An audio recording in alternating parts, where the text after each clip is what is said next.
We're back with more breaking inputs coming in. A big charge by Basavaraj Bommai says Karnataka is heading towards emergency.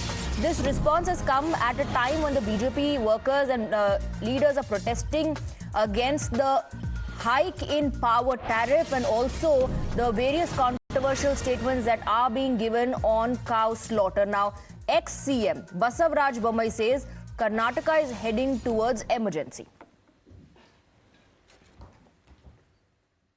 Karnataka ರಾಜ್ಯದ ಮುಖ್ಯಮಂತ್ರಿಯಾಗಿ ಒಂದು ಕಡೆ ಗೋಹತ್ಯೆ ನಿಷೇಧ, ಇನ್ನೊಂದು ಪಠ್ಯಪುಸ್ತಕ ಪರಿಷ್ಕರಣೆ, ಆಮೇಲೆ ಕೆಲವು ಸಚಿವರುಗಳ ಹೇಳಿಕೆ, ಯಾರಾದರೂ ನಮ್ಮ ಅಭಿಪ್ರಾಯಕ್ಕೆ ವಿರೋಧ ಇದ್ದರೆ ಮಾತಾಡಿದರೆ ಜೈಲಿಗೆ ಹಾಕ್ತೇವೆ ಅನ್ನುವಂಥ ಹಲವಾರು ಸಚಿವರ ಹೇಳಿಕೆಯನ್ನು ನೋಡಿದಾಗ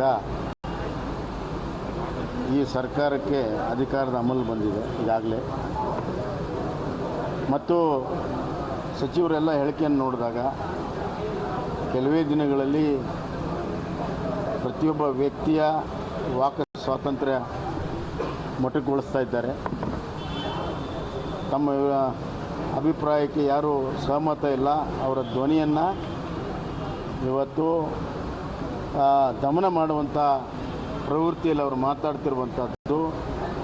ಮತ್ತು ಅತಿ ಶೀಘ್ರದಲ್ಲಿ ಕರ್ನಾಟಕದಲ್ಲಿ ಎಮರ್ಜೆನ್ಸಿ ಬರ್ತದೆ ಅನ್ನುವಂಥ ಒಂದು ಭಾಳ ಸ್ಪಷ್ಟವಾಗಿದೆ. ಮತ್ತು ಒಬ್ಬರು ಮಂತ್ರಿಗಳು ಹೇಳಿದ್ದಾರೆ.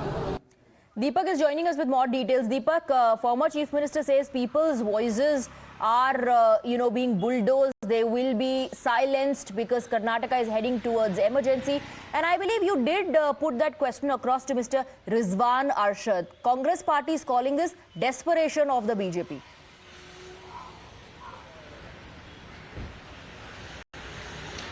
Yes, they are of course not going paying heed to these sort of statements that are coming in. But the former chief minister there says that ministers after ministers are making statements where he feels that the people's rights or their civil rights will be taken away. He says there will be an emergency sort of a situation in Karnataka. They are looking into lifting the ban on cow slaughter. They are revising textbooks once again. He's talking about various of these issues that the Congress party is putting its hand into, and he's saying that it's not good for the state. And anybody who's raising their voice against the Congress's views are being jailed, and this is not a good situation here in the state of Karnataka. When I pose this question to the Congress party, of course they are blaming Mr. Bommai that right now with the BJP not being used to be without power, being in power for so long, that this is their that was the arrogance that was there then, and blaming that arrogance for leading to the loss of the BJP as well under the leadership of Bommai. That's an attack that's coming from the Congress party post this statement. When I just spoke to Congress MLA Mr. Rizwan Arshad. So we'll really have to see while this, of course, tug of war continues, even after the 5 promises right now have been announced by the Congress party. The BJP, of course, have been hitting out at them over the 5 promises. They've been hitting out over statements that have come in from several of the ministers over certain legislations that they want to either change or revise, which were brought in during the BJP regime. Right, various issues are being raised by the BJP protesting against the government there, and it's a big statement coming in from a former Chief Minister who says that Karnataka is heading towards emergency. Now, as far as the conditions that have come to fore in terms of power tariff hike, Deepak, how are people responding to it? When promises were made, of course, that must have given people hopes.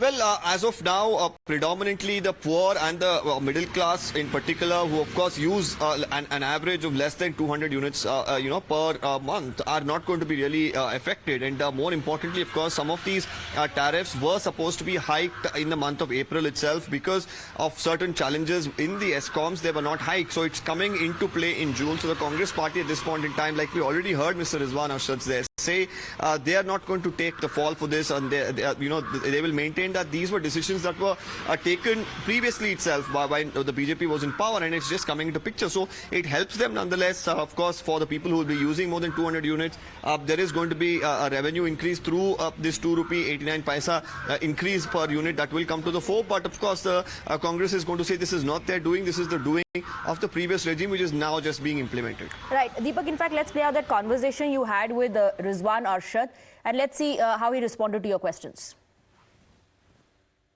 See, the emergency was in Manipur. where more than 250 people died, 250 churches were burnt, and two sets of people fighting against each other. They didn't see that. The emergency is in Balasore, where 3 trains collided and hundreds of people have died. They cannot see that. So they cannot see where the emergency is. So they are colorblind, and people have shown them their place because this is what they were doing all along. So that's a response coming in on the emergency comment by the ex-Chief Minister. Rizwan Arshad there saying, Deepak, this is essentially the reason why the BJP was removed from power and why people voted for the Congress. As far as the entire freebie culture controversy is concerned, we do know how the Prime Minister, slammed the Congress in Rajasthan for announcing SOPs, freebies for the people. Big question here is, where is politics heading towards in Karnataka? Do people also feel that the Congress party coming back to power is going to ultimately lead the state going into the state of emergency, or what is people's response?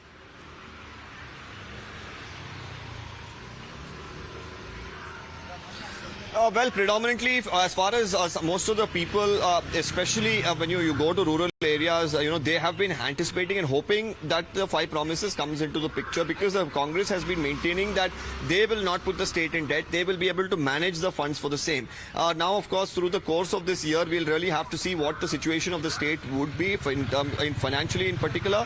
Mr. Siddaramaiah, of course, has presented a budget about 13 times, been a finance minister multiple times in the state of Karnataka, and this is his second term as a chief minister. So he believes his skills being a finance minister and managing the state's exchequer will help the Congress party sail through without any sort of problems. As far as the people are concerned, of course, they were saying that the reason they voted for the Congress is because of these freebies. But how good is this entire culture for politics in the state of Karnataka? Well, that we'll only know while we see, of course, a report card of the state's finances in about a year or two, once full-fledged implementation of these 5 promises happen. The Congress on its part itself say that they need about 50,000 crores. They say we'll curb corruption, we'll make up the money for this, and it's not going to affect the state's exchequer.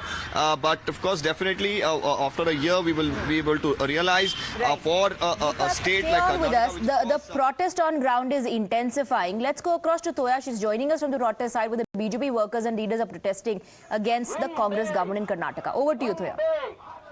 Zindabad, Zindabad. Zindabad, Zindabad. ಆತ್ಮೀಯ ಕಾರ್ಯಕರ್ತ ಬಂಧು ಭಗಿನಿಯರೇ, ಮಾಧ್ಯಮ ಮಿತ್ರರೇ, ಸರ್ಕಾರ ಬಂದು ಇನ್ನೂ 1 ತಿಂಗಳು ಕಳೆದಿಲ್ಲ, ಆಗಲೇ ಜನ ರಸ್ತೆಗಿಳಿದು ಪ್ರತಿಭಟನೆ ಮಾಡುವಂತ ದಿನಗಳನ್ನ ತಂದುಬಿಟ್ರು. Okay, we'll connect with our reporter in just a moment. These are live visuals coming in from Freedom Park in Bengaluru, where the BJP workers are protesting against the decision of electricity tariff hike, and also over the issue of cow slaughter, given the controversial statements that have been given by Congress leaders. So the BJP, they're protesting against the Congress government. In fact, former Chief Minister has slammed the Congress government, saying that the state of Karnataka is headed towards emergency. As far as Congress party's response to all of this is concerned, Congress party believes that this is nothing but desperation on part of the BJP, and this exactly is the reason why BJP was voted out of power by the people of Karnataka. Now remember the 5 promises made. One of that was free electricity,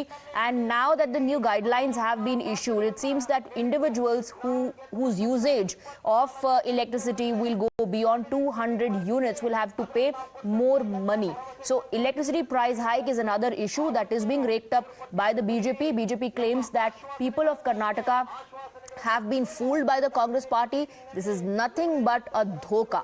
Toya is back with us on the broadcast. Toya, protests are intensifying. What announcements are being made? What is happening? Over to you.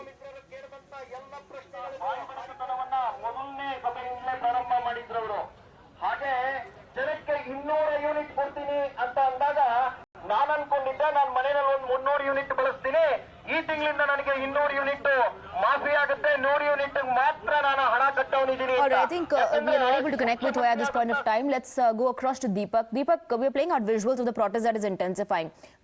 top leaders of the BJP slamming the Karnataka government. On ground, BJP workers protesting. So really BJP in fact is intensifying this entire movement against the Congress party, and the decision of electricity price hike and the issue of cow slaughter. Controversial statements coming in from Congress leaders, some also hinting at repealing of that act. As far as the Chief Minister is concerned, he said it will be discussed in the next cabinet meeting. Meanwhile, the BJP has been slamming the Congress government in Karnataka, saying that they wooed voters by promising freebies, and now they are betraying the people of Karnataka. This is nothing but a con. This is nothing but a dhokha with the people of Karnataka. Two visuals on your screens. On one hand, of the Chief Minister, his government made promises. On the other hand, BJP protesting against price hike, saying the government is falling back now, going back as far as the free electricity promise was made, because now according to the new guidelines, if your usage is more than 200 units, 200 plus units, you will have to pay more money. So BJP calls it a dhokha, a betrayal of the people of Karnataka. Live visuals coming in from Freedom Park in Bengaluru, where the BJP is intensifying the protest.